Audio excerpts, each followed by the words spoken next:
Gempa dahsyat di Filipina berkekuatan 7,8 magnitudo yang terjadi pagi tadi menimbulkan sejumlah kerusakan. Gempa yang mengguncang menimbulkan kepanikan warga.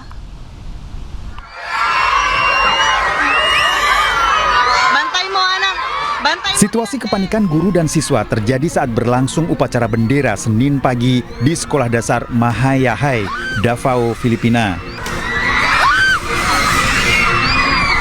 Para guru memerintahkan murid-murid untuk berpegangan tanah akibat guncangan yang sangat kuat. Satu siswa tewas dalam gempa ini.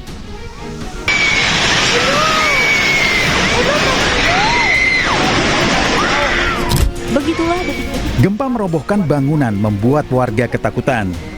Gempa dengan kekuatan 7,8 skala Richter ini terjadi di lepas pantai dengan kedalaman 36 km atau 24 km Provinsi Sarangani di Pulau Mindanao. Gempa yang mengguncang wilayah selatan Filipina ini merusak sejumlah bangunan dari rumah-rumah warga, pusat perbelanjaan hingga restoran cepat saji. Sempat terjadi gempa susulan dengan kekuatan 6,1 skala Richter. Pusat peringatan tsunami Pasifik memperingatkan kemungkinan akan terjadi tsunami sepanjang pantai Filipina, wilayah utara Indonesia hingga Papua Nugini. Pemirsa, 3 wilayah Indonesia diterjang tsunami usai gempa di Mindanao, Filipina. 3 wilayah terjadi tsunami berada di perairan Maluku.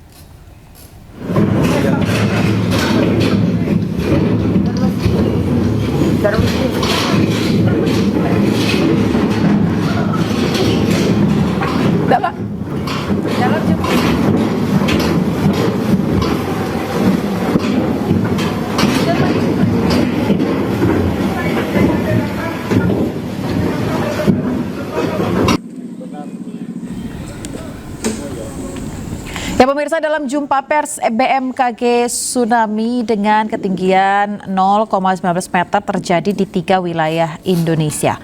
Akibat gempa di Pulau Mindanao, Filipina, 3 wilayah yang diterjang tsunami, Gede Maluku Utara, Ulusia, dan Melonguane.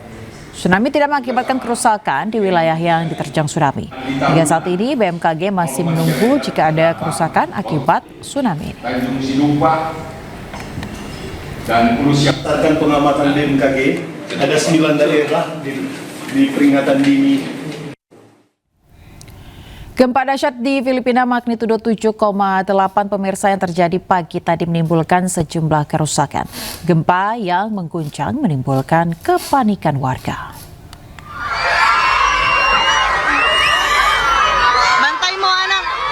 Situasi kepanikan guru dan siswa terjadi saat berlangsung upacara bendera Senin pagi di Sekolah Dasar Mahayahai, Davao, Filipina. Para guru memerintahkan murid-murid untuk berpegangan tanah akibat guncangan yang sangat kuat. Satu siswa tewas dalam gempa ini.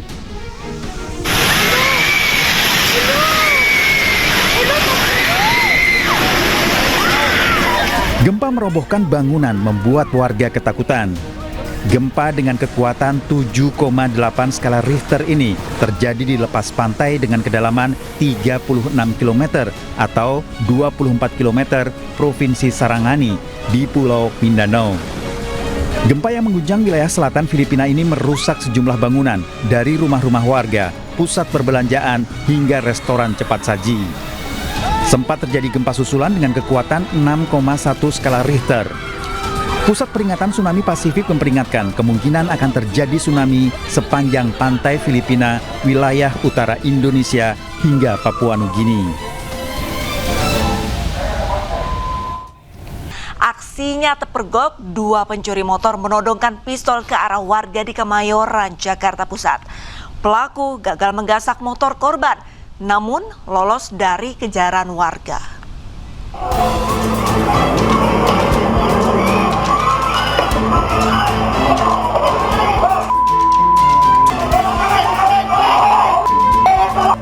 Dua pelaku curanmor berboncengan sepeda motor berusaha kabur saat dikejar sejumlah warga di Jalan Sumber Pelita, Sumur Batu, Kemayoran, Jakarta Pusat.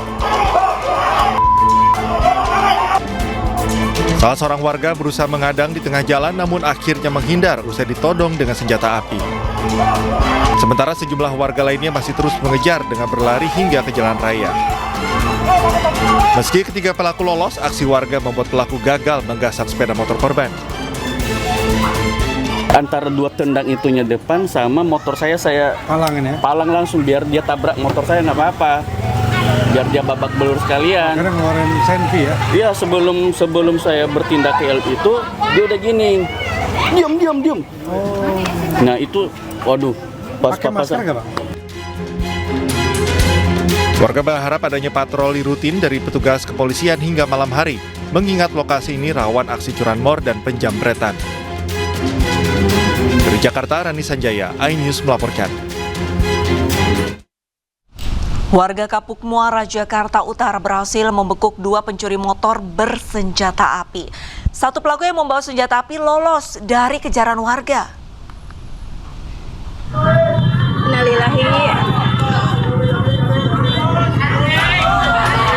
Warga Kapuk Muara Penjaringan, Jakarta Utara mengeroyok pelaku pencurian sepeda motor. Untuk meredam amarah warga, pelaku pun segera dibawa ke pihak kepolisian. Peristiwa berawal saat 3 pelaku menggasak motor milik salah satu warga yang sedang diparkir di gang rumahnya. Namun saat sepeda motor incarannya didorong, aksi mereka dipergoki oleh pemilik.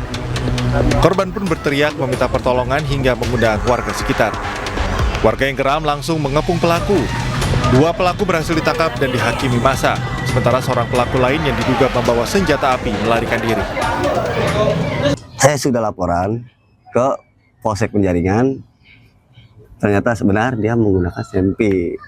Tapi senpi itu sempat diledakkan nggak? Tidak, cuma mengancam. Pelaku kini telah diserahkan ke Polsek Penjaringan untuk penyelidikan lebih lanjut. Polisi masih memburu seorang pelaku lainnya yang identitasnya sudah diketahui.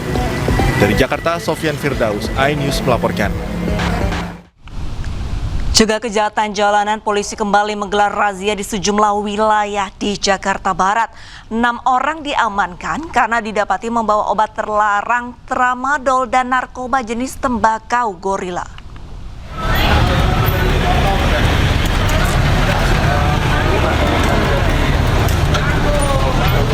Razia kejahatan jalanan digelar sejumlah polsek di wilayah Jakarta Barat. Di kawasan Tomang Raya, petugas Polsek Grogol Petamburan mengamankan sejumlah motor tanpa surat kendaraan. Sementara di Jalan Raya Gedong Panjang, petugas Polsek Tamburan mendapati puluhan butir obat keras jenis eksimer dan tramadol dari seorang pengendara motor. Petugas juga menemukan narkotika jenis sinti atau tembakau gorila serta alat hisap sabu dari pengendara lain.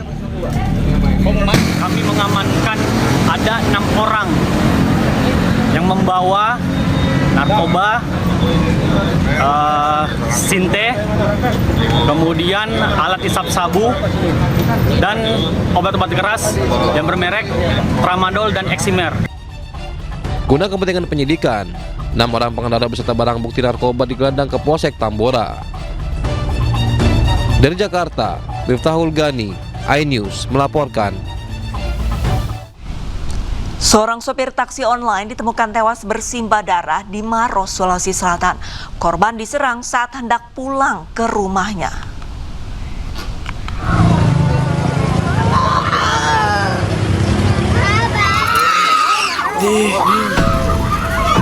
Tangis histeris keluarga pecah saat seorang pria pengemudi taksi online tewas bersimbah darah di Desa Sudirman, Kecamatan Tanra Lili, Kabupaten Maros, Sulawesi Selatan.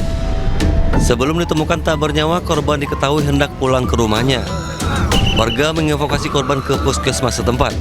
Polisi datang ke lokasi melakukan olah TKP dan memeriksa sejumlah saksi. Korban diduga dibunuh lantaran ditemukan luka sabetan senjata tajam di bagian leher dan pinggang. Ya benar, beliau dari perjalanan pulang dari Antam menuju di kediamannya Jalan Poros Karyawan. Polisi masih menyelidiki motif dan mengumpulkan barang bukti untuk mengidentifikasi pelaku pembunuhan. Dari Kabupaten Maros, Sulawesi Selatan, Wahyu Ruslan, iNews melaporkan. Pelaku pembunuhan terhadap seorang bidan di Situbondo, Jawa Timur terungkap. Pelaku ternyata adalah suami korban yang dipicu rasa cemburu.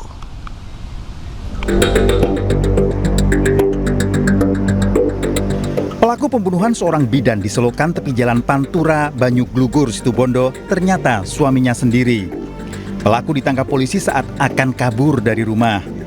Motif pembunuhan, pelaku cemburu buta kepada korban dan tega memukul dengan benda tumpul.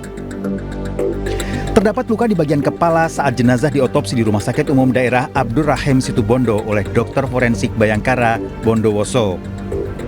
Hanya tiba-tiba harus meninggal tragis gitu aja. Polisi memeriksa 5 saksi yang dimintai keterangan oleh penyidik.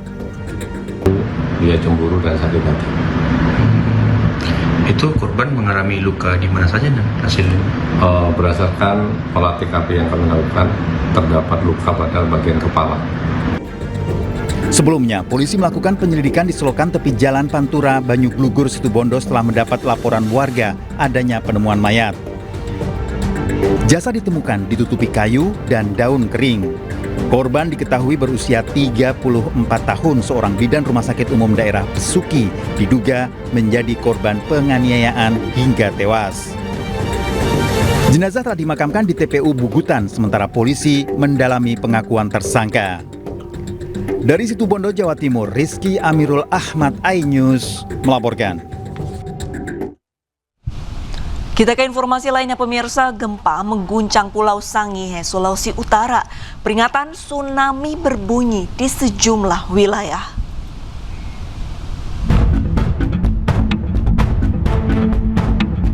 Gempa magnitudo 7,7 dengan kedalaman 105 km mengguncang barat laut Tahuna, Kepulauan Sangihe, Sulawesi Utara.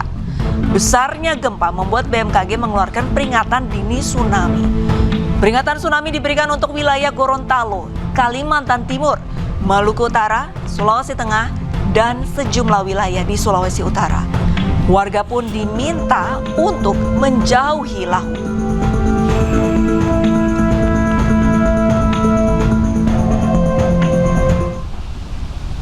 Gempa magnitudo 7,7 terasa hingga Manado, Sulawesi Utara. Sejumlah warga panik dan berlari keluar rumah. Belum bangun, belum sadar, ternyata gempa dong, ngesek gitu di kasur. Gila, belum mandi nih, masih pakai piyama. Lebih parah, ada yang pakai anduk, ada yang bawa bantal.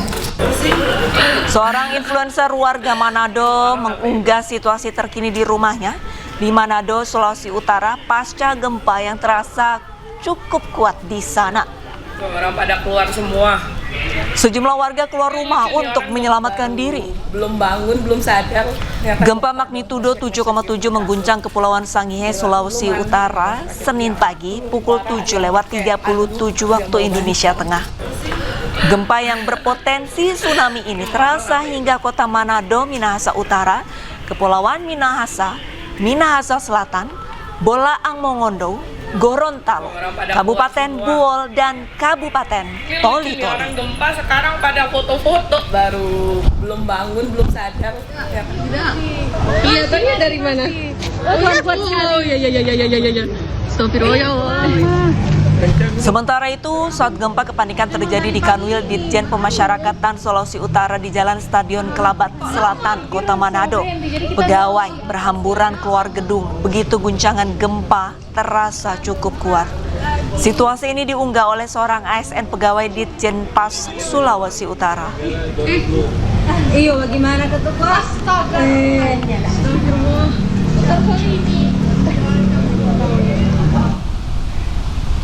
Gempa berkekuatan 7,7 magnitudo mengguncang Sulawesi Utara. Sejumlah warga panik menyelamatkan diri.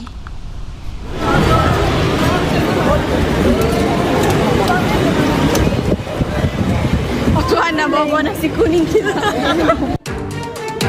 Kepanikan terjadi saat gempa berkekuatan 7,7 magnitudo melanda kota Manado, Sulawesi Utara. Sejumlah warga panik dan berupaya menyelamatkan diri. BMKG juga mengeluarkan peringatan dini tsunami berstatus siaga di sejumlah wilayah di Sulawesi Utara. Ada pas di warung, Terus? sementara jualan, pas gempa langsung lari keluar.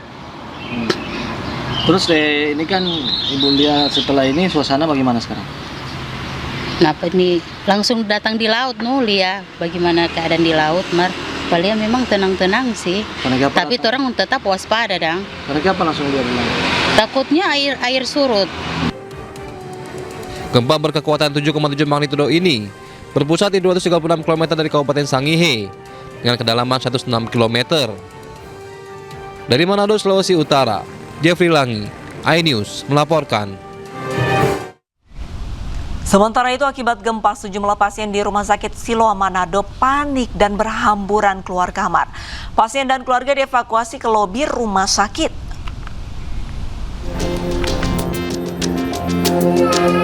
Puluhan keluarga dan pasien Rumah Sakit Siloam Manado harus dievakuasi dan dirawat di lobi usai gempa berkekuatan 7,7 magnitudo mengguncang Sulawesi Utara pada Senin pagi.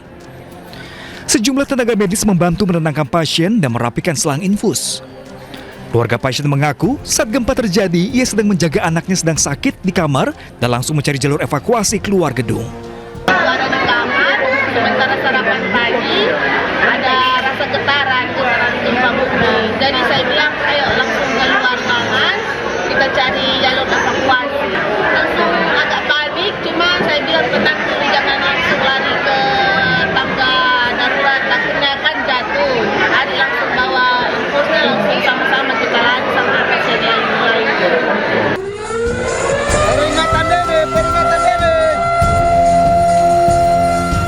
Sementara itu, sirine peringatan dini tsunami berbunyi di Kabupaten Gorontalo Utara. Dalam video amatir, sejumlah siswa sekolah dasar menangis usai mendengar sirine peringatan tsunami. Namun sejumlah guru berusaha menenangkan para siswa. BPBD Gorontalo telah menginformasikan kepada instansi terkait dan masyarakat yang berada di pesisir pantai untuk melakukan evakuasi mandiri. BPBD juga menyatakan hingga saat ini belum ada dampak kerusakan maupun korban jiwa akibat gempa tersebut. Di wilayah bagian utara, tepatnya di Mindanao, lebih. Jadi ini berdampak potensi tsunami. Nah ini tsunami ini beberapa wilayah, ada 9 wilayah kalau tidak salah. Nah termasuk Gorontalo di dalamnya. Nah yang itu di peringatan tsunami ada Gorontalo Utara. Jadi hingga kini sudah belasan kali gempa susulan yang dirasakan warga. Dari Manado dan Gorontalo, Jeffrey Langi dan Nur Faizila Hasan, iNews melaporkan. 3 wilayah Indonesia diterjang tsunami usai gempa di Mindanao, Filipina. 3 wilayah terjadi tsunami berada di perairan Maluku.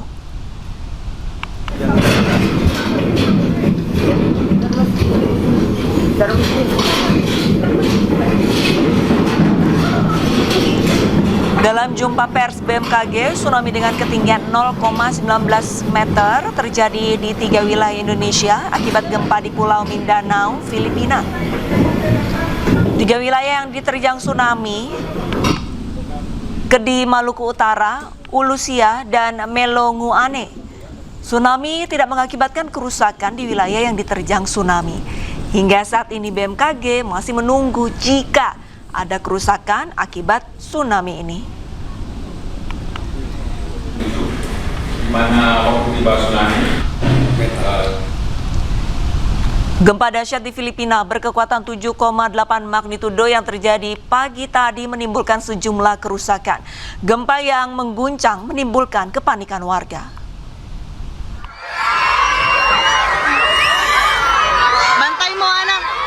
Situasi kepanikan guru dan siswa terjadi saat berlangsung upacara bendera Senin pagi di Sekolah Dasar Mahayahai, Davao, Filipina. Para guru memerintahkan murid-murid untuk berpegangan tanah akibat guncangan yang sangat kuat. 1 siswa tewas dalam gempa ini.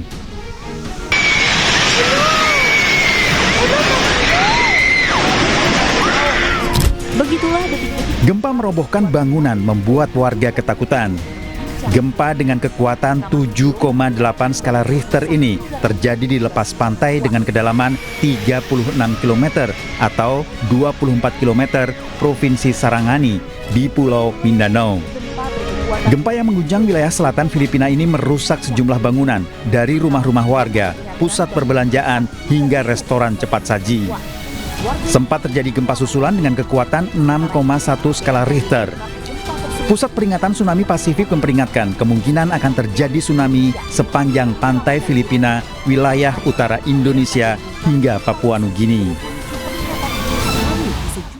Pasukan Zionis Israel kembali membombardir markas besar Hizbullah di Beirut, Lebanon. Israel menyebut serangan itu dilakukan sebagai balasan atas tindakan Hizbullah menyerang kawasan Israel.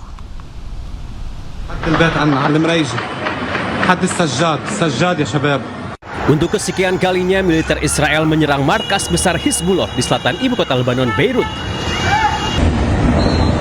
Tanpa ampun, pasukan Israel menyerang wilayah Beirut yang dikenal sebagai benteng pertahanan Hizbullah.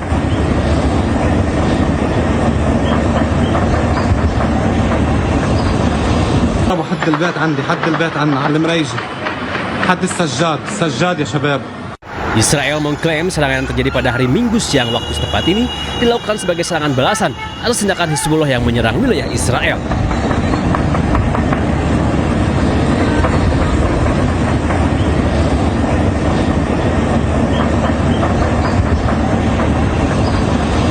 Belum dilaporkan adanya korban jiwa, namun akibat serangan ini, semua bangunan dan fasilitas di wilayah Beirut nyaris rata dengan tanah.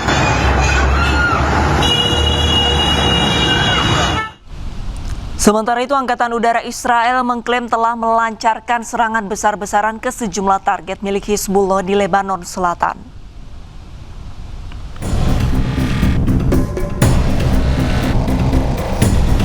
Pesawat tempur Angkatan Udara Israel menyerang sekitar 150 infrastruktur yang diklaim terkait dengan Hizbullah di Lebanon Selatan. Target yang diserang meliputi gudang senjata, markas operasi, peluncuran roket, serta fasilitas lainnya yang disebut digunakan untuk mendukung aktivitas militer Hizbullah. Namun hingga kini belum ada keterangan resmi dari pihak Hizbullah terkait klaim serangan tersebut.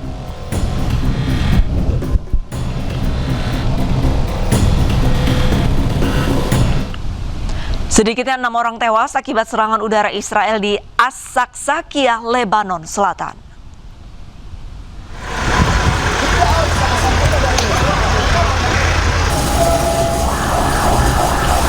Petugas penyelamat bekerja di tengah bangunan yang hancur dan kendaraan yang hangus terbakar di As-Saksakiyah, Lebanon Selatan.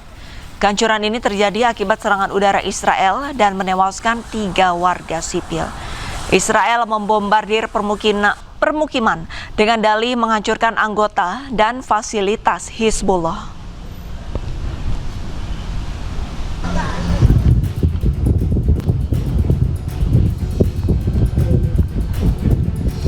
Sementara itu, sedikitnya 3 tentara tewas akibat serangan udara Israel yang menghantam sejumlah wilayah di Nabatiyah, Lebanon Selatan. Sejumlah rumah juga hancur dan kepulan asap membumbung di Farhunah, Sajed, Zabdin, dan Fartebnit. Akibat peristiwa ini, 3 tentara Lebanon yang sedang mengemudikan kendaraan militer tewas.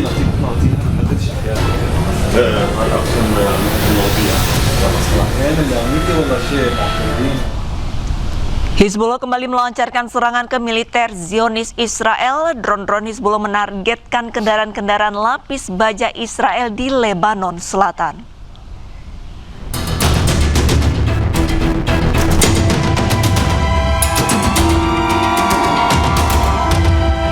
Hizbullah merilis video serangan pesawat tanpa awak atau drone yang menargetkan militer Israel. Serangan drone terjadi di kota Zawar el-Sharqiyah, Lebanon Selatan. Nampak dalam video tersebut, militer Zionis Israel mengantisipasi serangan drone dengan memasang jaring pada kendaraan lapis baja mereka. Namun pada video lainnya, tampak kendaraan lapis baja Israel terbakar usai serangan drone Hizbullah. Pemasangan jaring pada kendaraan militer Israel tidak mampu mengantisipasi serangan drone-drone Hizbullah.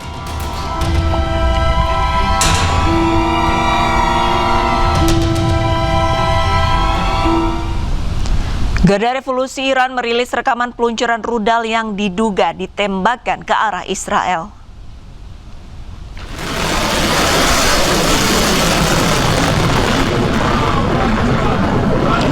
Satu persatu rudal Iran yang diklaim Garda Revolusi Iran atau IRGC diluncurkan.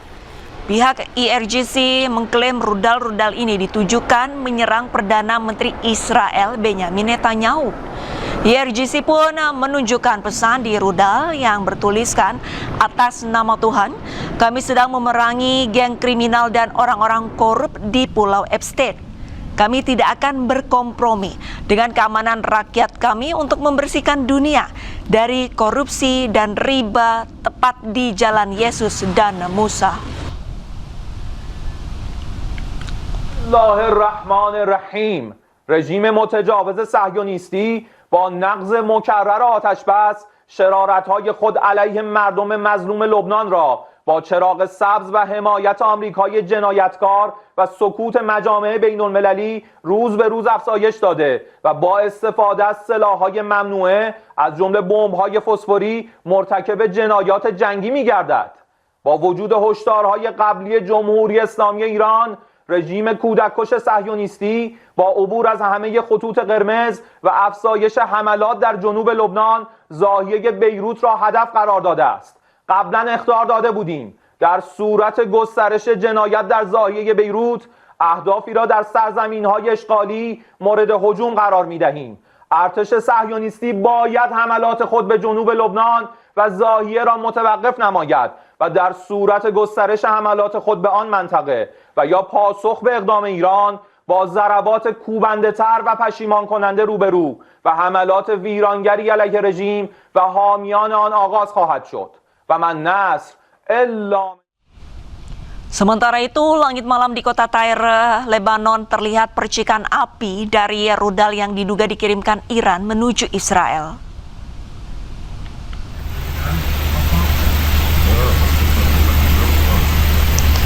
Selain rudal yang dikirim dari Iran, narasi yang dilaporkan ada pula proyektil rudal pertahanan Israel.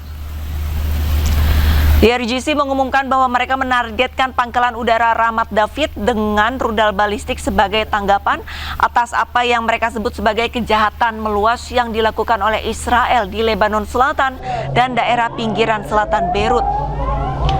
Di sisi lain, Israel juga melaporkan bahwa telah berhasil mencegat rudal Iran semuanya.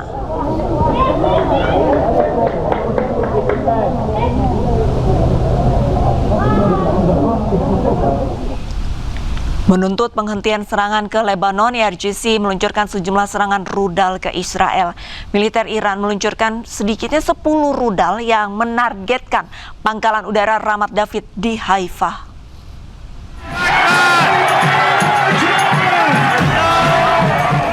Pemerintah Iran melancarkan serangan rudal balistik yang menargetkan pangkalan udara Zionis Israel Ramat David Air Base yang berada di Haifa. Akibat serangan rudal IRGC ini, sedikitnya 2 orang penjajah Israel tewas dan 20 lainnya terluka. Peluncuran 10 rudal balistik ini merupakan balasan atas serangan penjajah Israel ke Lebanon. Pemerintah Iran juga menuntut teroris Israel menghentikan serangannya ke Lebanon. Sejak 2 Maret 2026, serangan keji penjajah Israel menewaskan sedikitnya 3.613 orang dan melukai 11.072 warga sipil Lebanon.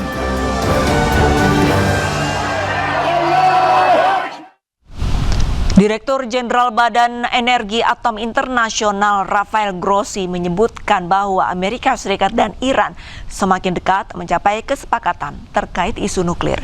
Sebelumnya Grossi telah membahas isu tersebut dengan perwakilan Rusia, China, dan Iran.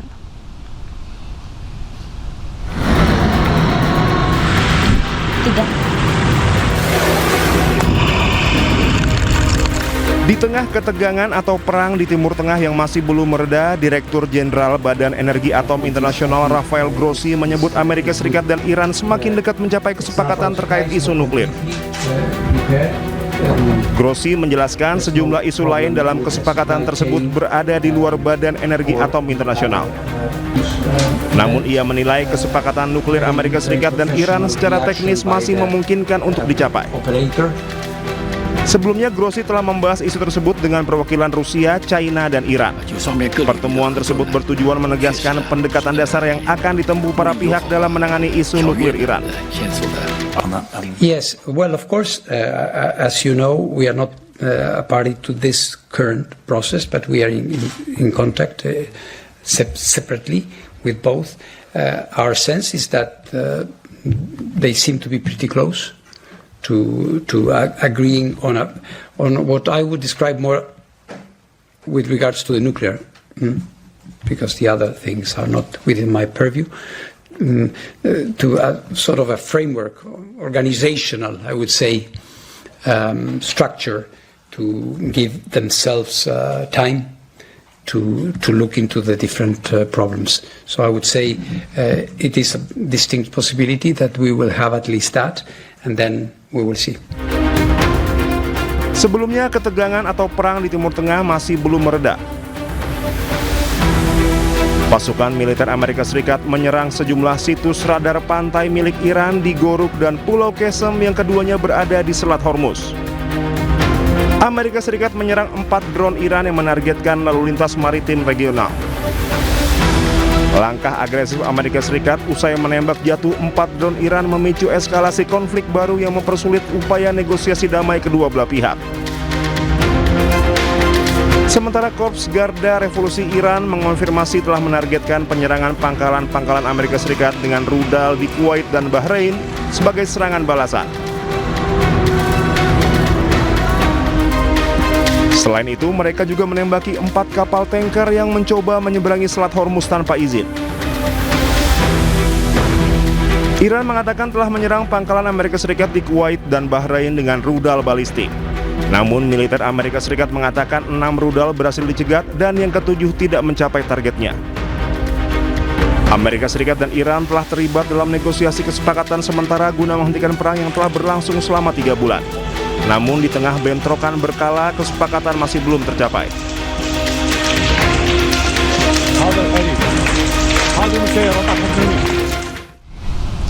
Seorang nelayan Gaza tewas dibunuh pasukan Zionis Israel di lepas pantai Deir al-Balah, jalur Gaza Tengah.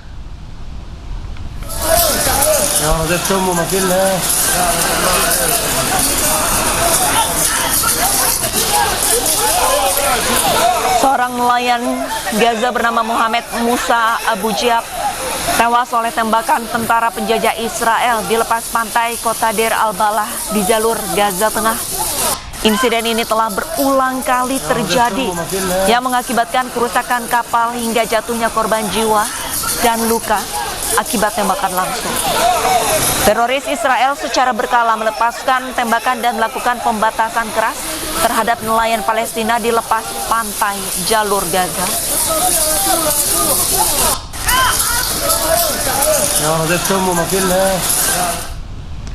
Wilayah Gaza Timur terus dibombardir militer Zionis Israel.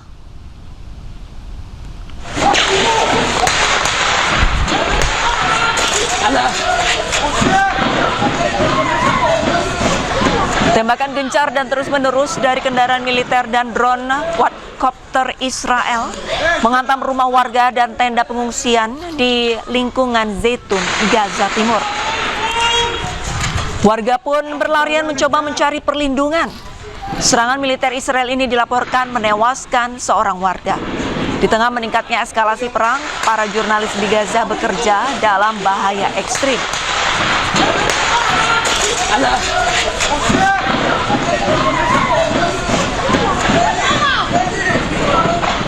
Hingga kini kekerasan terhadap warga Palestina terus terjadi. Sejumlah pemukim ilegal Israel bersenjata dilaporkan menyerang pekerja proyek di pinggiran desa Jijilia, tepi barat Palestina.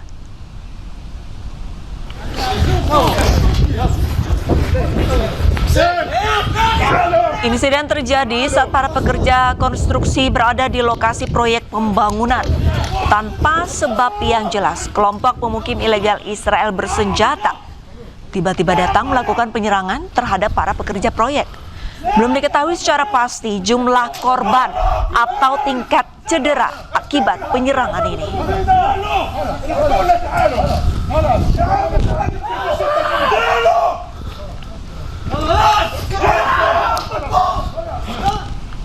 1 orang tewas dan 5 lainnya terluka setelah sejumlah pria bersenjata melepas tembakan di beberapa lokasi di Israel Tengah, termasuk sebuah SPBU dekat komunitas Koshav Yair.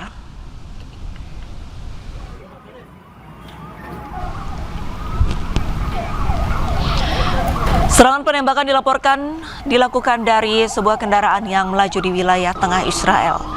Menurut petugas medis, seorang pria ditemukan tewas di dekat Zur Natan dengan beberapa luka tembak. Sementara 5 korban luka dievakuasi ke Rumah Sakit Merah dan Beilinson untuk perawatan. Polisi Israel menegaskan 2 tersangka telah diamankan.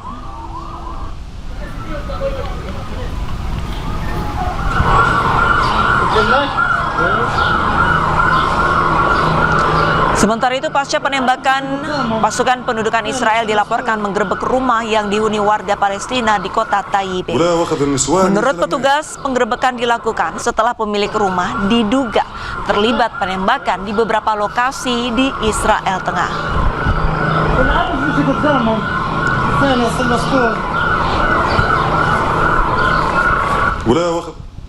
Untuk kesekian kalinya, pemukim Yahudi Israel kibarkan bendera Israel di komplek Masjid Al-Aqsa. Aparat kepolisian Israel justru membiarkannya.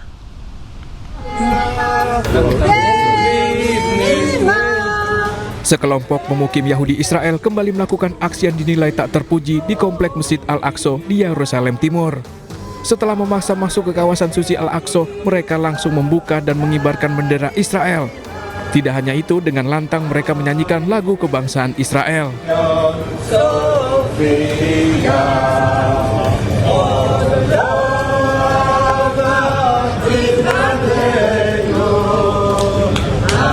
Aparat keamanan Israel justru tak melakukan tindakan apapun. Padahal ada aturan yang melarang pengibaran bendera termasuk simbol asing apapun di komplek Al-Aqsa. Rekaman video ini kemudian beredar di media sosial dan memicu kemarahan warga Palestina. Bagi umat Islam, Masjid Al-Aqsa merupakan situs paling penting dan keberadaannya sangat dihormati.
Serangan udara Israel menghantam sebuah rumah milik keluarga Zurub di Khan Yunis, Gaza Selatan. Ledakan besar memicu kebakaran hebat dan menghancurkan bangunan di sekitar lokasi ledakan.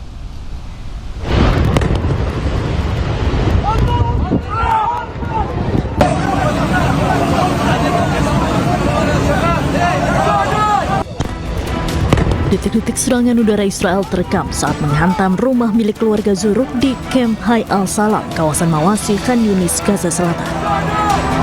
Ledakan besar langsung memicu kobaran api dan asap yang membumbung tinggi.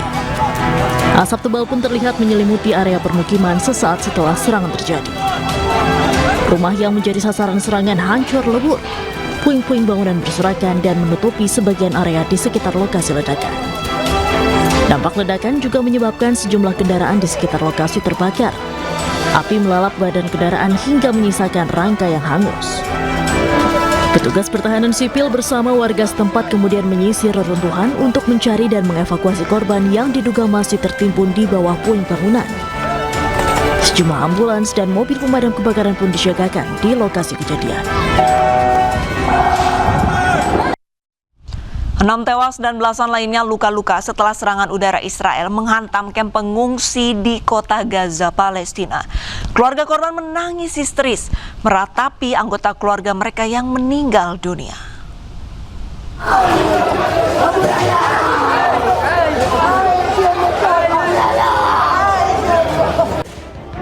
Aksi keji militer Israel yang menargetkan warga sipil di kota Gaza, Palestina kembali berlanjut. Serangan udara Israel mengenai sebuah tenda yang menampung para pengungsi di lingkungan Al-Rimal di bagian barat kota Gaza menewaskan 6 orang dan melukai sedikitnya 15 orang yang sebagian besar adalah anak-anak. Petugas medis yang membawa ambulans mengevakuasi korban tewas dan luka-luka ke rumah sakit. Sementara keluarga korban menangis histeris meratapi anggota keluarga mereka yang meninggal dunia. قاعدين في امان الله فيش خيمه هذه صاحبها بايده بشوفش بايده بشوفش يما صار الهدف اللي متوضي تصاوب واللي بيعبي ميه تصاوب واللي راح جاب له علفه رز تصاوب هذا كل اللي صار لا في امان ولا في ايقاف للحرب ولا في هدنه كله كذب كذب في كذب في كذب لا يوجد وقت اطلاق النار اي اطلاق نار كل يوم في شهيد واثنين وعشرة وعشرين في ناس قاعدين امنين في خيامهم اطفال على طابور المياه اطفال على تكيه اطفال في الشارع اطفال مش عارفين تقعد نهار الصيف ايش بسوي جماعتنا ايش بسوي تنظيماتنا ايش بسوي ابو مازن ايش بسوي الحيه ايش بسوي النخاله ايش بسوي. Kementerian Kesehatan di Gaza menyatakan operasi militer pasukan Israel telah menewaskan hampir 1.000 orang dan melukai hampir 3.000 warga lainnya sejak perjanjian gencatan senjata ditandatangani pada 11 Oktober 2025. Perang Israel dan Hamas pecah pada 7 Oktober 2023 menyusul serangan yang dilakukan Hamas yang menewaskan lebih dari 1.000 orang sebagian besar warga sipil Israel dan menyebabkan penculikan lebih dari 200 orang lainnya.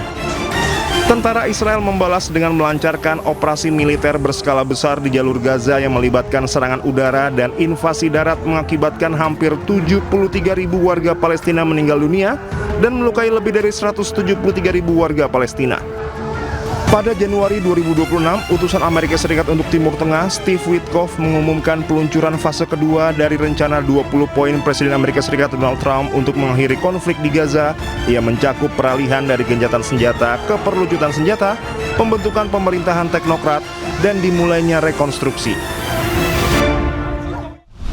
Zionis Israel kembali menyerang Gaza, Palestina. Akibat serangan tersebut, 1 orang meninggal dan 15 orang dilaporkan terluka.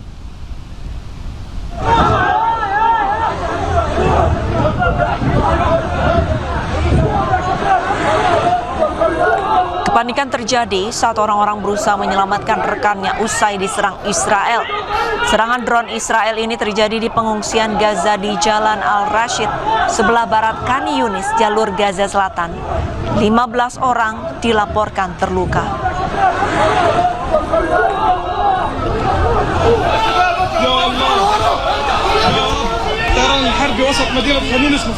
Pasca serangan, sejumlah korban tergeletak di jalanan sebelum akhirnya dievakuasi oleh warga dan petugas medis menggunakan ambulans dan kendaraan seadanya. Serangan Israel ini merupakan bagian dari kebijakan pembunuhan dan pembantaian yang dilakukan Israel terhadap warga sipil di Palestina.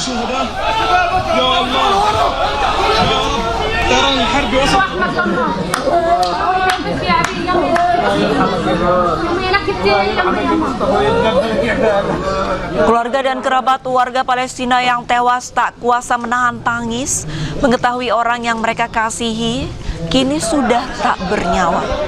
Tak hanya orang dewasa, anak kecil juga dilaporkan menjadi korban jiwa dalam serangan ini.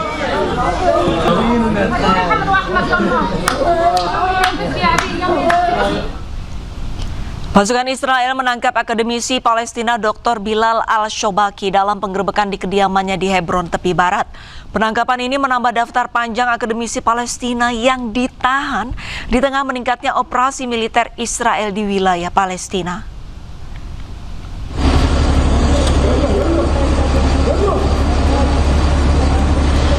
Pasukan Israel menggerebek sebuah rumah di kota Hebron, tepi barat, dan menangkap Dr. Bilal Al-Shobaki. Bilal Al-Shobaki diketahui merupakan Kepala Departemen Ilmu Politik Universitas Hebron dan salah satu akademisi terkemuka di wilayah tersebut. Dalam rekaman yang beredar, pasukan Israel terlihat mengepung kediaman Al-Shobaki sebelum membawanya pergi. Penangkapan disebut disertai tindakan kekerasan dan perlakuan kasar terhadap yang bersangkutan. Hingga kini belum ada keterangan dari pihak Israel mengenai alasan penangkapan Shobaki.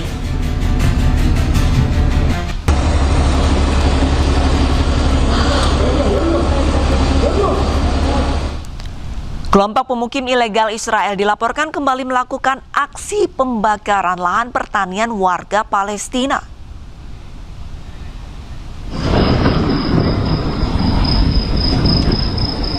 Pemukim ilegal Israel kembali membakar lahan-lahan produktif pertanian Palestina di daerah Al-Nakar, sebelah barat laut Al-Mugoyir, Ramallah. Aksi ini sudah berulang kali dilakukan para pemukim ilegal Israel. Tak hanya lahan produktif, rumah serta kendaraan warga Palestina pun tak luput dari pembakaran. Pemukim ilegal tersebut mendapatkan perlindungan dari tentara-tentara Zionis dalam melancarkan aksinya. Petugas pemadam yang hendak memadamkan api pun dicegat tentara Zionis Israel.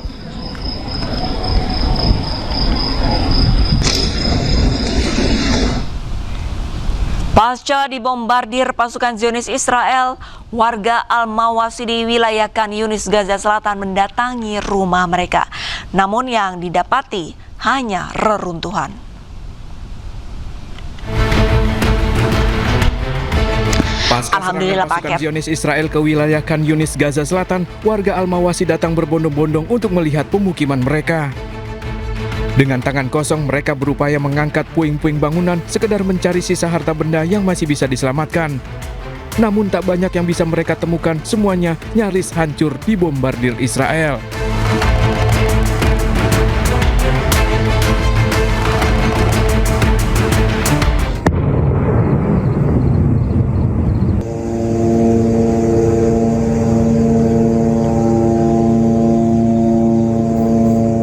Berdalih menyerang salah satu rumah warga Sabtu malam, pasukan Zionis Israel kembali melancarkan serangan udara ke wilayah Khan Yunis, Gaza Selatan.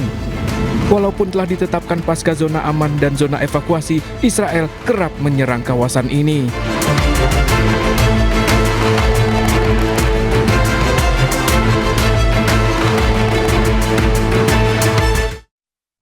Suasana konferensi Organisasi Perburuhan Internasional ILO di Jenewa ricuh saat diplomat Zionis Israel Walid Gat-Ban berusaha menyampaikan pidatonya.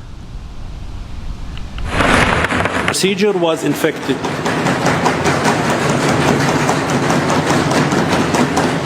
To accept Aksi protes dari sejumlah delegasi membuat pidato diplomat penjajah Israel Walid Gat-Ban tidak dapat diselesaikan hingga akhir.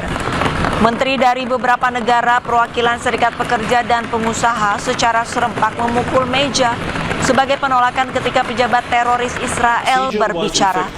Penjajah Israel diketahui telah melakukan sejumlah kejahatan perang terhadap warga Palestina sejak tahun 1948 hingga saat ini.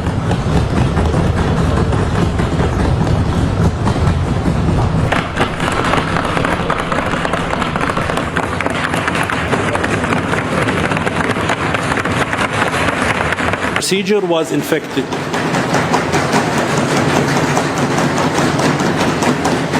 To accept an infected procedure that was taken.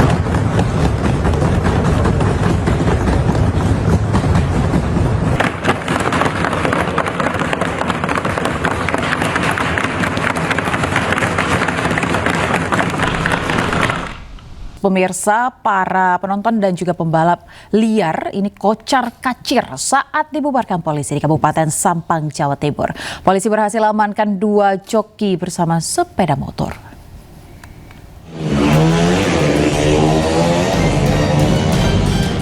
Aksi balap liar kerap digelar sejumlah remaja di Jalan Samsul Arifin, Kabupaten Sampang, Jawa Timur. Situasi seketika riuh setelah polisi yang menyamar membekuk joki saat bersiap balapan. Ratusan penonton yang memadati lokasi kocar-kacir berhamburan menyelamatkan diri. Polisi berhasil mengamankan 2 joki beserta kendaraannya. Keduanya digelandang ke Mapolres Sampang untuk pemeriksaan lebih lanjut. Waktu malam minggu kemarin sempat diamankan di Satreskrim oleh unit ERC untuk dimintai keterangan dan dibuatkan pernyataan. Kemudian didatangkan juga orang tuanya untuk memberikan pembinaan kepada 2 joki ini untuk tidak melakukan kegiatan balap liar lagi. Polisi mengimbau orang tua untuk lebih ketat mengawasi anak-anaknya agar tidak terlibat dalam aksi jalanan yang membahayakan keselamatan. Dari Sampang, Jawa Timur, Fatur Rahman, iNews melaporkan. Pemirsa, 2 hari hilang diculik pengendara ojek online. Seorang bocah ditemukan tewas di semak-semak belakang masjid di Kutai, Kalimantan Timur. Sadis pelaku membunuh korban lantaran keluarga korban tidak membayar uang tebusan 200 juta rupiah. Usai proses otopsi, keluarga menyebut jasad bocah 7 tahun. Korban penculikan dari ruang jenazah RSUD Kudungga, Kota Sangatta, Kutai Timur. Sebelumnya korban diculik pria beratribut ojol, hingga keluarga diminta menebusnya sebesar 200 juta rupiah. Naas, karena tak bisa memberikan tebusan, korban pun dibunuh hingga jasad ditemukan di belakang Masjid Agung Al-Faruq, kawasan pusat perkantoran Bukit Pelangi. Hasil otopsi, korban sempat mengalami penganiayaan karena adanya luka lebam di sejumlah bagian tubuh.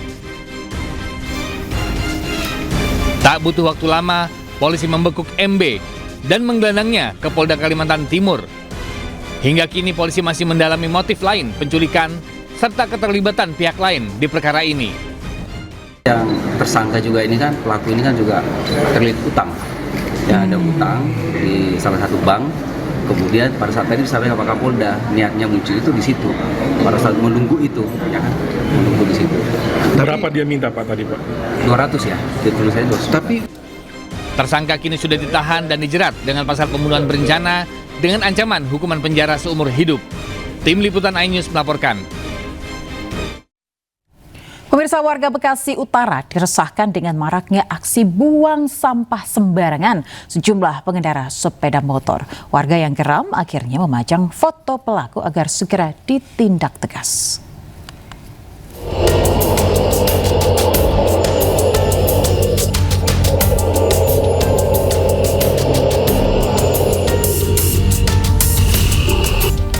CCTV merekam 2 pemotor yang membuang sampah sembarangan di Jalan Raya Perjuangan Bekasi Utara, Jawa Barat.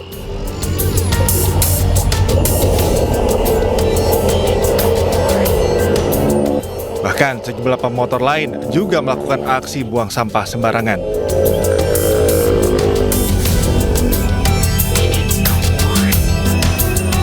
Warga yang kesal dengan ulah kedua pengendara ini membuat sayembara dan memajang foto keduanya.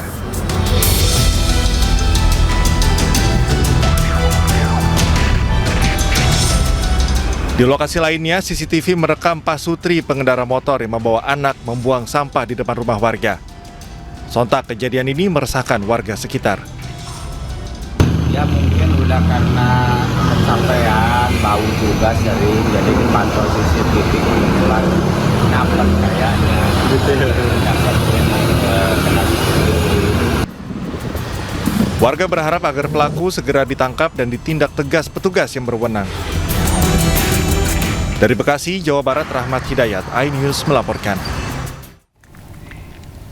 Pemirsa, sebuah pipa gas milik Pertamina di Kabupaten Bekasi, Jawa Barat bocor dan menimbulkan bau menyengat.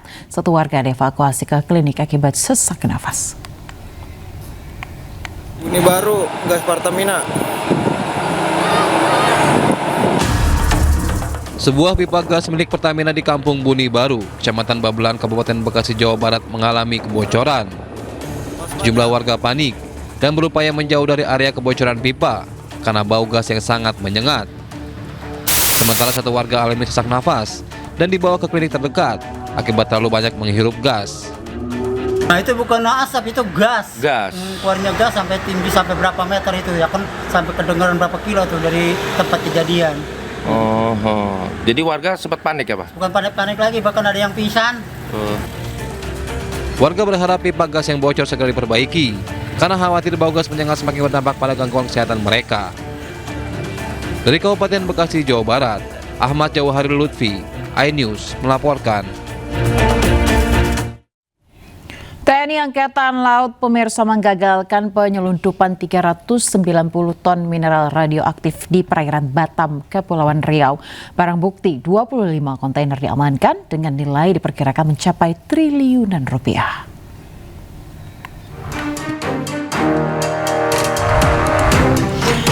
Pemirsa diduga membawa muatan berisi mineral yang mengandung radioaktif dan logam tanah jarang. 2 kapal kargo diamankan TNI AL di perairan Batam, Kepulauan Riau. Kapal yang berasal dari Bangka Belitung ini hendak berlayar ke luar negeri dengan muatan mineral sebanyak 390 ton. Dari hasil uji laboratorium ditemukan kandungan titanium oksida, kandungan logam tanah jarang, dan unsur radioaktif sebagai bahan baku industri nuklir. Temuan ini memperkuat dugaan upaya penyelundupan sumber daya mineral dengan kerugian mencapai triliunan rupiah. Waspada dalam hal ini adalah Damkar Laut Batam telah melakukan penangkapan terhadap kapal yang membawa kandungan tanah logam, mineral, termasuk juga ada unsur-unsur radioaktif. Ini sesuai dengan tugas pokok daripada Angkatan Laut, dan yang pasti nanti prosesnya ini, hasil pengecekan ini akan kita telaah. Pemirsa, kita ke informasi lainnya. KPK gelar lelang barang mewah sitaan koruptor mulai dari sepatu, ponsel hingga mobil. Total ada 106 barang dari 26 terpidana korupsi. Dan berikut laporan Jan Cayani dari rumah penyimpanan benda sitaan dan barang rampasan KPK di Cawang, Jakarta Timur. Pemirsa, Komisi Pemberantasan Korupsi atau KPK kembali mengumumkan pelaksanaan lelang barang hasil rampasan negara dari tindak pidana korupsi, dan ini di belakang saya ini ada beberapa mobil yang menjadi barang yang akan dilelang. Nah, dan tanggal lelangnya ini ada di tanggal 18 Juni nanti. Untuk rincian barang-barang yang dilelang ini diantaranya ada 7 unit mobil, kemudian ada unit sepeda motor, ada telepon genggam, ada aksesoris, kemudian ada mesin face recognition dan juga ada robot disinfektan. Dan ini pemirsa, untuk totalnya yang dilelang secara nasional terdapat 106 lot barang, dan ini berasal dari 26 terpidana korupsi yang kasusnya sudah inkrah. Dan dengan nilai total aset yang dilelang ini mencapai sekitar 311 miliar rupiah. Dan untuk barang yang paling mahal yang dilelang ini ada tanah dan bangunan di Bali dengan nilai sekitar 59,06 miliar rupiah. Dan pemirsa, nanti untuk proses lelangnya sendiri ini yang akan dilaksanakan pada tanggal 18 Juni 2026. Tapi selain itu, ini karena lelangnya bersifat online atau daring dan secara terbuka, jadi para penawar yang akan mengikuti lelang ini bisa memantau seperti itu harga-harga atau nominal-nominal lelangnya bagi semua yang mengikuti. Dan selain itu juga pemirsa, di tanggal 11 Juni nanti ini yang ingin menawar atau yang ingin mengikuti lelang juga dapat melihat langsung barang-barangnya di sini seperti apa, sehingga mereka bisa memasukkan nominalnya untuk nantinya pelaksanaan lelang tanggal 18 Juni 2026. Dan ini salah satunya juga pemirsa, ada sepeda motor yang juga masuk ke daftar barang yang dilelang untuk periode Juni 2026 ini pemirsa. Dan tentu saja ini baru sebagian atau ini baru barang lelang yang untuk bulan Juni. Dan tentu saja tadi kami juga sudah mendapatkan informasi dari Direktur Pelacakan Aset, Pengelolaan Barang Bukti dan Eksekusi di KPK. Ini semuanya akan dilaksanakan secara terbuka, sehingga untuk step-stepnya lebih lanjut ini juga sudah tertera di website resmi dari KPK itu sendiri. Bagi semua yang ingin melakukan atau mengikuti lelang sendiri bisa dilihat sistemnya seperti apa, dan tentu saja di tanggal 11 Juni ini bisa langsung melihat barangnya seperti apa dan bisa melakukan lelang di tanggal 18 Juni 2026. Dari Jakarta, Jen Cahyani bersama juru kamera Dila Aulia, iNews melaporkan. Pemirsa, Menteri HAM Natalius Pigai mengutarakan wacana jajaran pimpinan Polri diisi oleh sipil layaknya negara-negara maju. Kapolri Listio Sigit Prabowo menyebut Polri membuka ruang bagi sipil untuk duduk di jabatan Polri.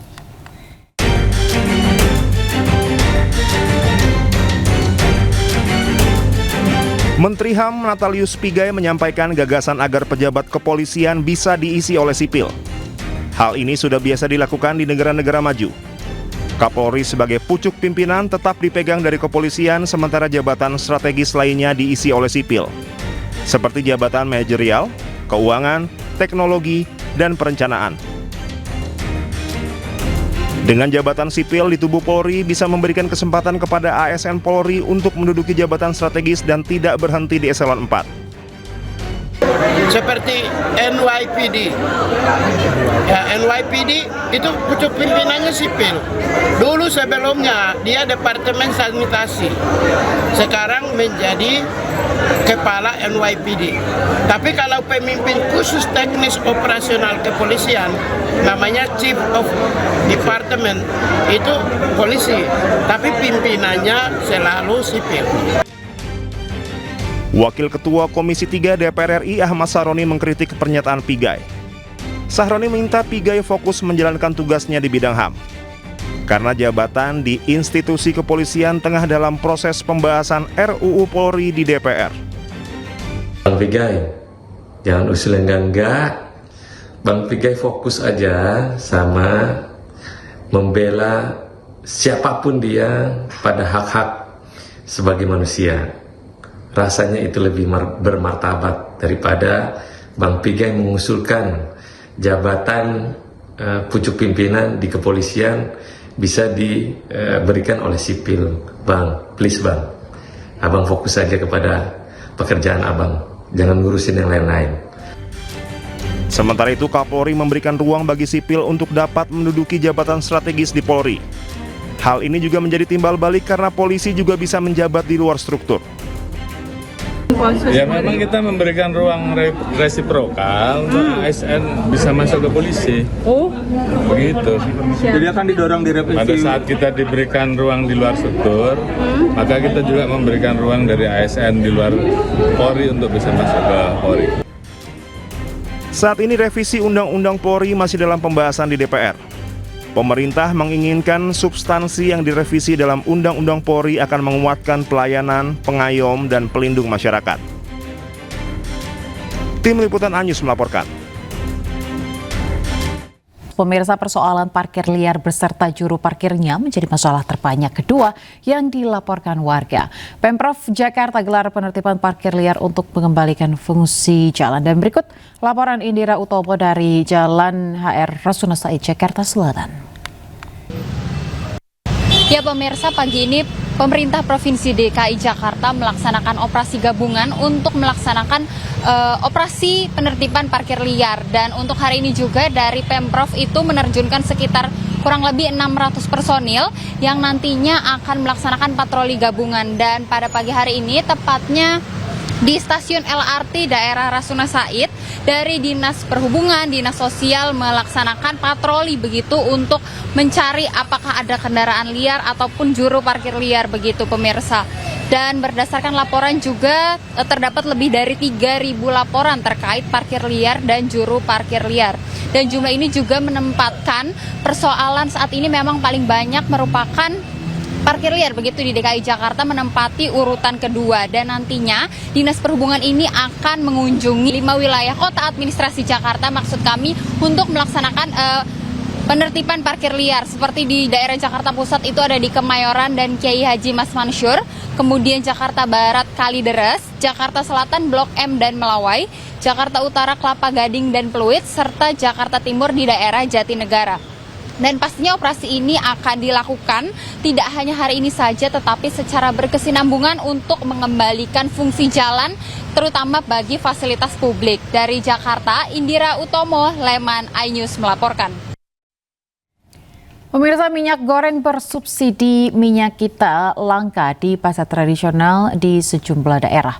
Akibatnya harga minyak kita melonjak tembus Rp23.000 per liter.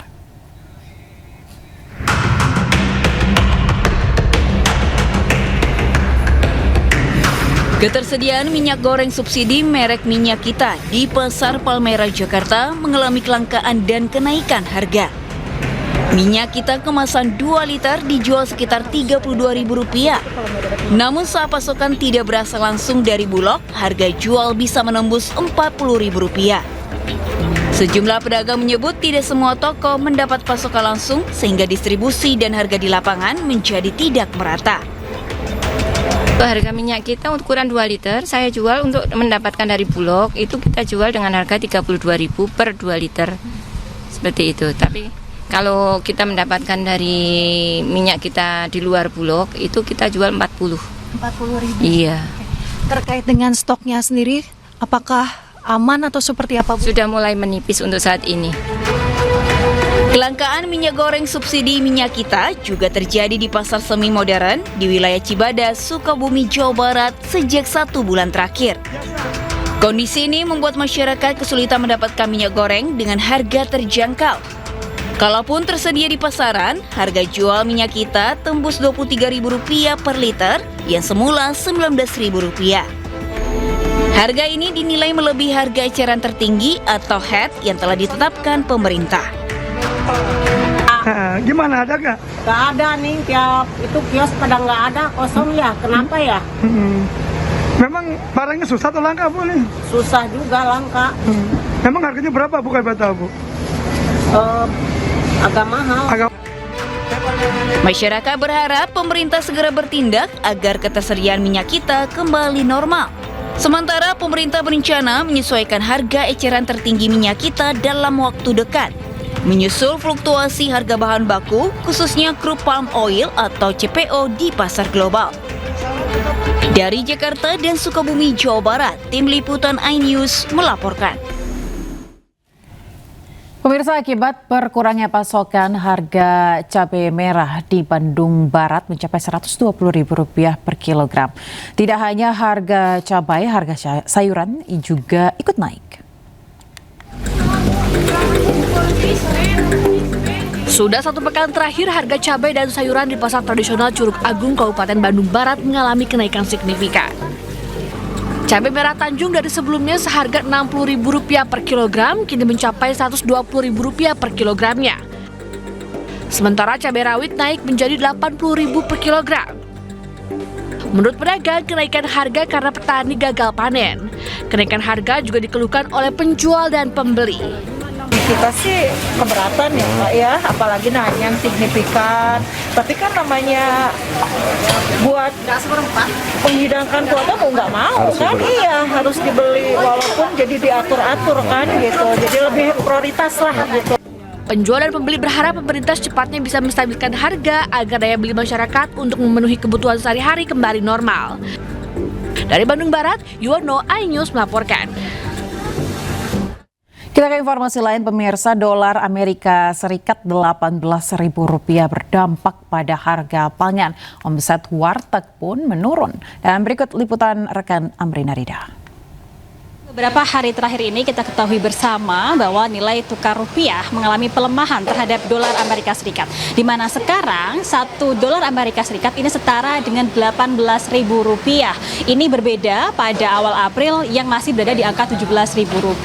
Nah, tentunya kenaikan dolar ataupun juga pelemahan rupiah ini berimbas pada sejumlah kenaikan harga-harga bahan pangan di pasaran, dan juga masyarakat ini mengeluhkan harga-harga makanan di warteg yang juga katanya mengalami kenaikan. Nah, saat ini kami berada di salah satu warteg yang ada di Gondang Dia, Jakarta Pusat. Kita akan coba tanyakan ke pihak warteg begitu ya, bagaimana pada akhirnya apakah berimbas pada kenaikan harga-harga makanan di sini. Oke, kita tanya dulu. Halo, selamat pagi Mas. Boleh kenalan namanya siapa Mas kalau boleh tahu Mas? Putra. Oke, Mas Putra, Mas ini aku mau tanya sedikit Mas. Ini kan beberapa hari terakhir ini dolar semakin menguat, nilai rupiah melemah. Nah, katanya bahan-bahan baku makanan di pasar ini mengalami kenaikan gitu. Nah, aku mau tanya dulu, kalau dari pihak warteg di sini apakah memang benar ketika membeli bahan baku naik nggak sih harganya di pasar gitu Mas? Ya kalau bahan-bahan sih naik ya Kak. Kalau kayak tempe, sayuran, kayak cabai yang paling naik sih, seperti itu. Gimana cara warteg ini mensiasatinya? Apakah menaikkan harga porsi makanan di sini atau mengurangi atau seperti apa sih Mas? Kalau untuk porsi makanan kita tetap sama sih Kak. Cuman kalau beli sayurnya aja gitu, kita nggak bisa 3.000 karena sayurnya naik kan. Jadi seporsi 5.000. Untuk yang 5.000 itu lauknya aja Kak. Kalau misalkan nasi sama sayur itu tetap kita hitung 3.000 sayurnya. Ini udah berapa lama Mas dilakukan kayak gini gitu, mulai dilakukan kenaikan harga satu porsi gitu? Ya pas dolar naik Kak. Iya, sayurnya naik, harganya naik semua kayak gitu. Oke. Mas, tapi kalau boleh tahu selama beberapa hari terakhir ini ada kayak kerasa penurunan pelanggan yang datang juga nggak sih? Pasti sih, pasti iya. Iya, karena rupiah melemah ya. Ya harapannya sih apa ya, rupiahnya jangan naik ya, dolarnya jangan naik. Terus biar balik lagi seperti dulu pelanggannya seperti itu. Iya. Terima kasih Mas Putra atas waktunya, selamat melanjutkan aktivitas kembali ya Mas. Nah pemirsa, itu tadi adalah sedikit keterangan dari Mas Putra yang merupakan salah satu pegawai di warteg ini yang menyampaikan bahwa nampaknya memang adanya pelemahan dolar terhadap dolar Amerika Serikat ini membuat sejumlah makanan-makanan di sini porsinya harganya dinaikkan, yang biasanya bisa Rp3.000 sekarang di angka Rp5.000. Nah tentunya ada harapan besar dari masyarakat dan juga pemilik-pemilik warteg begitu agar pemerintah bisa menerapkan kebijakan untuk nantinya bisa menstabilkan ekonomi sehingga pendapatan mereka dan juga situasi ekonomi sekarang bisa kembali seperti sedia kala. Dari Jakarta, Amarina Rida, Oki Mahendra, iNews melaporkan. Kita beralih ke informasi lain, pemirsa, gempa berkekuatan 7,7 magnitudo mengguncang Sulawesi Utara. Sejumlah warga panik menyelamatkan diri.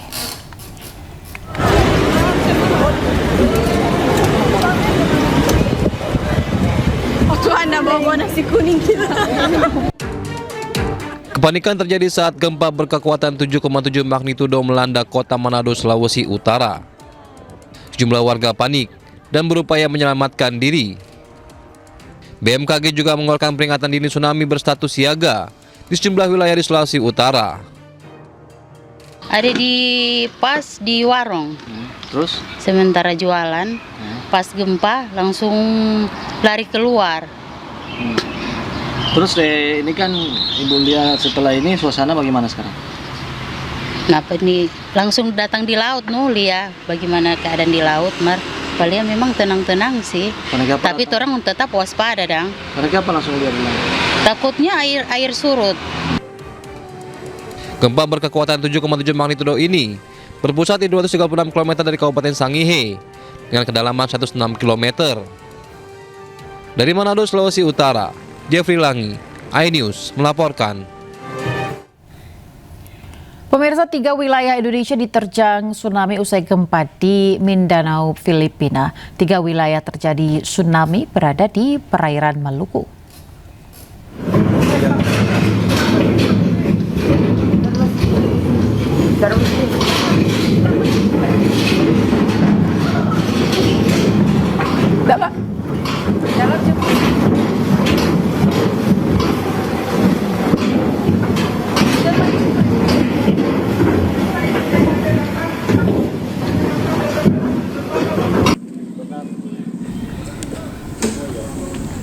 Ya pemirsa, dalam jumpa pers BMKG, tsunami dengan ketinggian 0,19 meter terjadi di 3 wilayah Indonesia. Akibat gempa di Pulau Mindanao, Filipina, 3 wilayah yang diterjang tsunami, Gede Maluku Utara, Ulusia, dan Melo Nguani. Tsunami tidak mengakibatkan kerusakan di wilayah yang diterjang tsunami. Hingga saat ini, BMKG masih menunggu jika ada kerusakan akibat tsunami. Berdasarkan pengamatan BMKG, ada 9 daerah di peringatan dini. Gempa dahsyat di Filipina magnitudo 7,8 pemirsa yang terjadi pagi tadi menimbulkan sejumlah kerusakan. Gempa yang mengguncang menimbulkan kepanikan warga.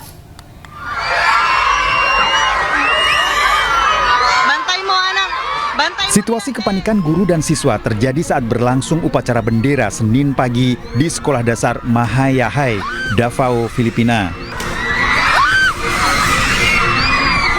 Para guru memerintahkan murid-murid untuk berpegangan tanah akibat guncangan yang sangat kuat. 1 siswa tewas dalam gempa ini.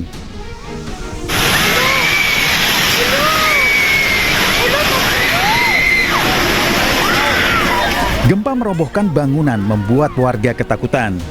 Gempa dengan kekuatan 7,8 skala Richter ini terjadi di lepas pantai dengan kedalaman 36 km atau 24 km Provinsi Sarangani di Pulau Mindanao.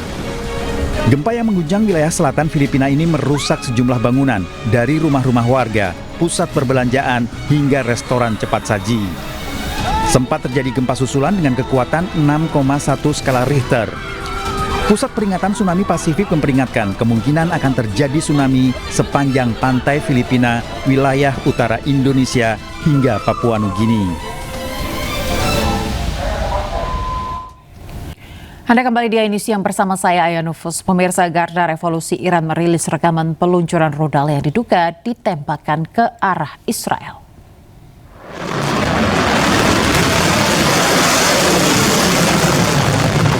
Satu persatu rudal Iran yang diklaim Garda Revolusi Iran atau IRGC ini diluncurkan. Pihak IRGC mengklaim rudal-rudal ini ditunjukkan menyerang Perdana Menteri Israel Benjamin Netanyahu.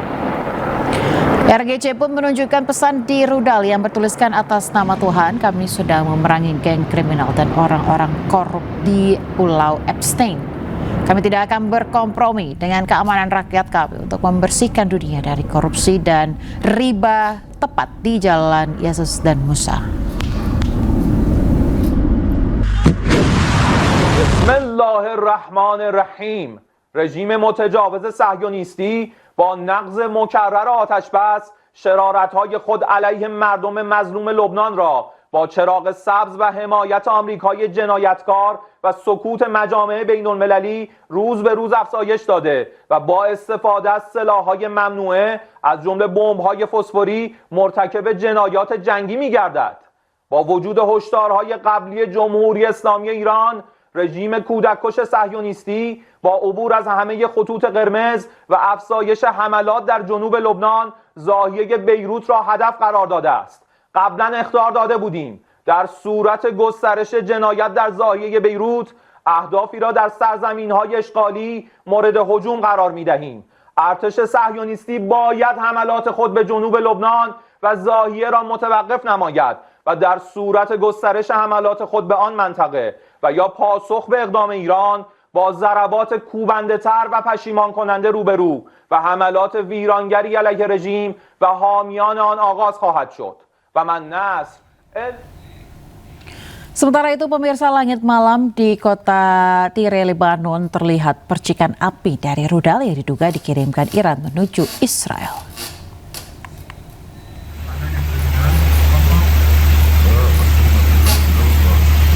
Selain rudal yang dikirim dari Iran, narasi yang dilaporkan ada pula proyektil rudal pertahanan Israel. IRGC mengumumkan bahwa mereka menargetkan pangkalan udara Ramat David dengan rudal balistik sebagai tanggapan atas apa yang mereka sebut sebagai kejahatan meluas yang dilakukan oleh Israel di Lebanon Selatan dan daerah pinggiran selatan Beirut. Di sisi lain, pemirsa, Israel juga melaporkan bahwa telah berhasil mencegat rudal Iran semuanya.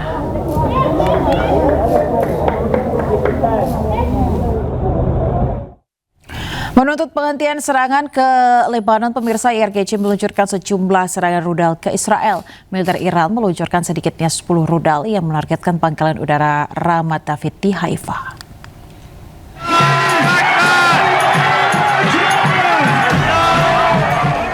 Pemerintah Iran melancarkan serangan rudal balistik yang menargetkan pangkalan udara Zionis Israel Ramat David Air Base yang berada di Haifa.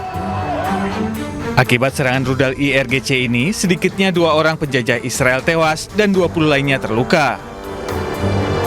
Peluncuran 10 rudal balistik ini merupakan balasan atas serangan penjajah Israel ke Lebanon. Pemerintah Iran juga menuntut teroris Israel menghentikan serangannya ke Lebanon. Sejak 2 Maret 2026, serangan keji penjajah Israel menewaskan sedikitnya 3.613 orang dan melukai 11.072 warga sipil Lebanon. Pemirsa, Direktur Jenderal Badan Energi Atom Internasional Rafael Grossi menyebut Amerika Serikat dan Iran semakin dekat mencapai kesepakatan terkait isu nuklir. Sebelumnya, Grossi telah membahas isu tersebut dengan perwakilan Rusia, China, dan Iran.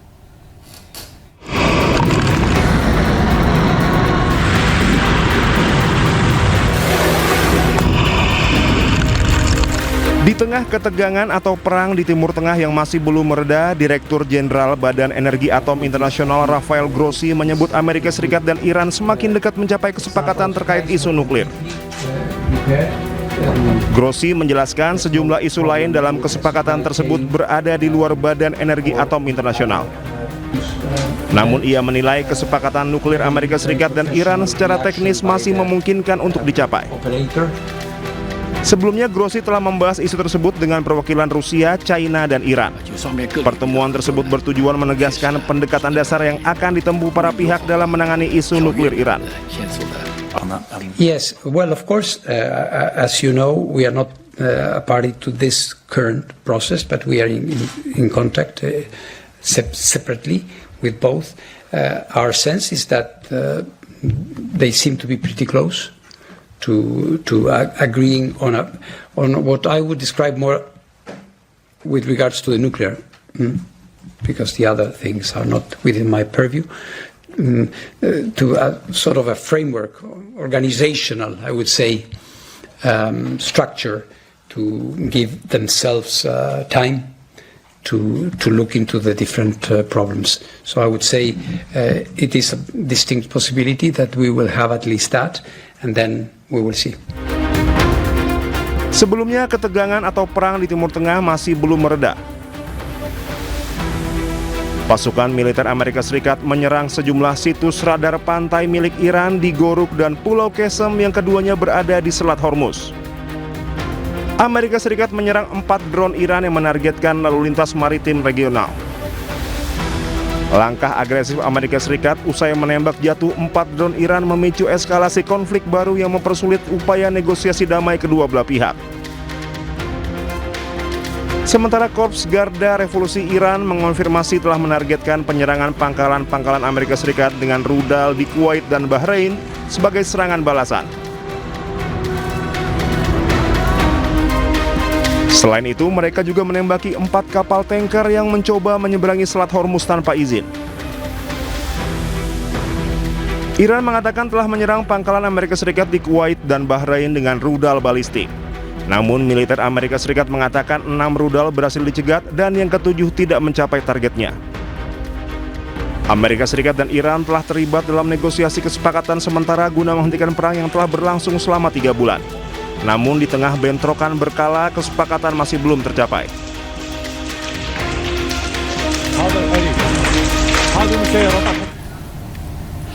Kita ke informasi lain, pemirsa, kebakaran hebat melanda pelabuhan Manta di pesisir Ekuador dan hanguskan puluhan kapal nelayan dan memicu aktivitas perikanan lumpuh.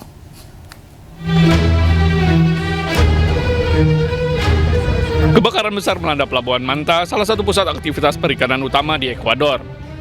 Rekaman dari lokasi kejadian memperlihatkan kobaran api melahap deretan kapal yang bersandar di pelabuhan, sementara asap hitam pekat membumbung tinggi dan terlihat dari berbagai penjuru kawasan pesisir. Sedikitnya 35 kapal hancur akibat kebakaran tersebut. Sebagian besar kapal yang terbakar merupakan perahu nelayan tradisional. 2 orang dilaporkan mengalami luka-luka dan telah mendapatkan perawatan medis di rumah sakit. Penyelidikan awal mengindikasikan kebakaran dipicu oleh kecelakaan saat proses pengelasan di area pelabuhan. Namun penyebab pasti masih menunggu hasil investigasi lebih lanjut.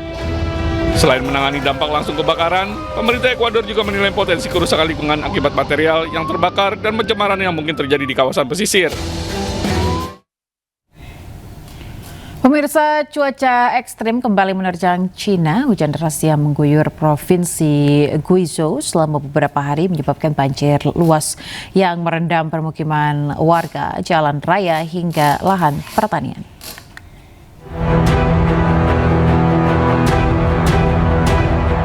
Banjir besar melanda provinsi Guizhou di barat daya Cina. Setelah hujan deras mengguyur kawasan tersebut selama beberapa hari berturut-turut. Rekaman drone yang diambil memperlihatkan permukiman warga, jalan raya, dan lahan pertanian terendam air, dengan sejumlah area berubah menjadi hamparan genangan luas. Kondisi ini diperkirakan masih akan memburuk setelah gelombang hujan baru bergerak melintasi provinsi tersebut dari arah barat ke timur. Beberapa wilayah diprediksi menerima curah hujan hingga 300 mm, dengan intensitas mencapai 90 mm per jam.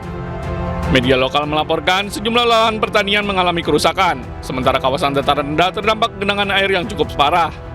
Pemerintah setempat mengaktifkan langkah tanggap darurat dan pengendalian banjir guna mengantisipasi resiko banjir bandang, tanah longsor, serta gangguan lebih lanjut akibat cuaca ekstrim. Pemirsa, tim nasional sepak bola Iran berangkat dari Turki pada hari Minggu untuk persiapan Piala Dunia FIFA. Selanjutnya, tim Iran akan menuju Meksiko dan akan bertanding di laga pembuka 15 Juni mendatang.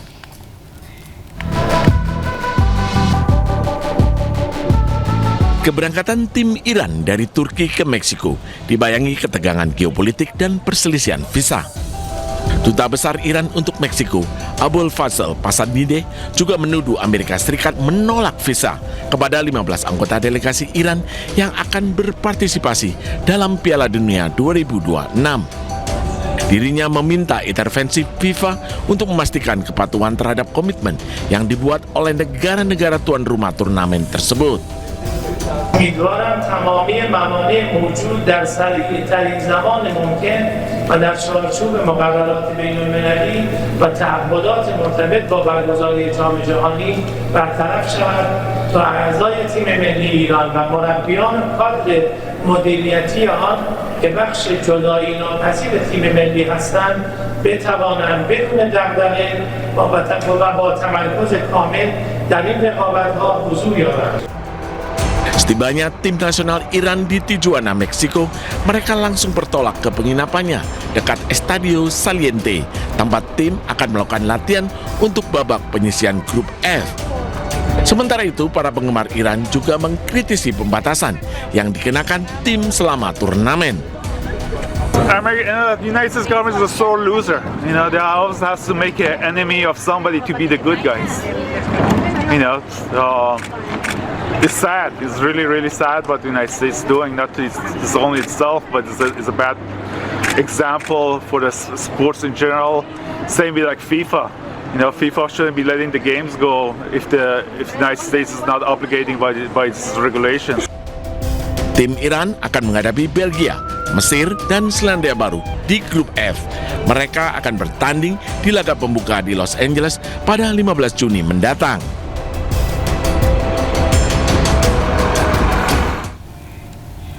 Pemirsa, antusiasme sepak bola meningkat di Seoul jelang Piala Dunia 2026 yang akan dimulai.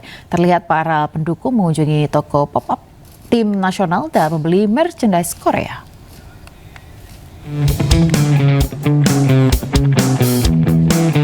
Para penggemar sepak bola Korea meramaikan rak-rak berisi barang dagangan dan souvenir merchandise Korea. Mereka memilih produk dan melakukan pembelian di toko The Hyundai Seoul di Yeouido. Selain membeli pernak-pernik timnas Korea, mereka juga menyoroti pemain-pemain individu dalam skuad dan menyatakan optimisme tentang prospek tim.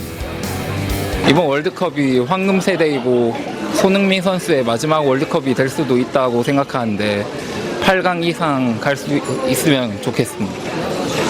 대한민국 화이팅! 저는 배준호 선수가 제일 기대되고요. 이번에 연습 경기 때 좀 다치셔가지고 좀 걱정이 되는데 더 잘 이겨내서 다치지 말고 행복한 축구했으면 좋겠습니다. 사랑합니다. Piala Dunia FIFA 2026 akan diselenggarakan oleh negara Amerika Serikat, Kanada, dan Meksiko. Piala Dunia kali ini akan menjadi edisi pertama yang menampilkan 48 tim, lebih banyak dari format sebelumnya yang terdiri dari 32 negara. Pemirsa, kebun binatang Guadalajara mendadak jadi peramal Piala Dunia. Sejumlah binatang memprediksi negara mana saja yang akan maju sebagai pemenang. Dan pemirsa, informasi ini sekaligus penutup iNews yang hari ini. Temukan informasi-informasi terbaru lainnya di www.inews.id dan cuplikan tayangan berita iNews dapat Anda saksikan di kanal YouTube @officialinews. Pemirsa, update terus informasi terbaru Anda dan siapkan 3 botol air mineral yang setara 2 liter air untuk 1 hari penuh kesejukan. Saya Yanufus pamit undur diri, terima kasih, selamat beraktivitas dan sampai jumpa.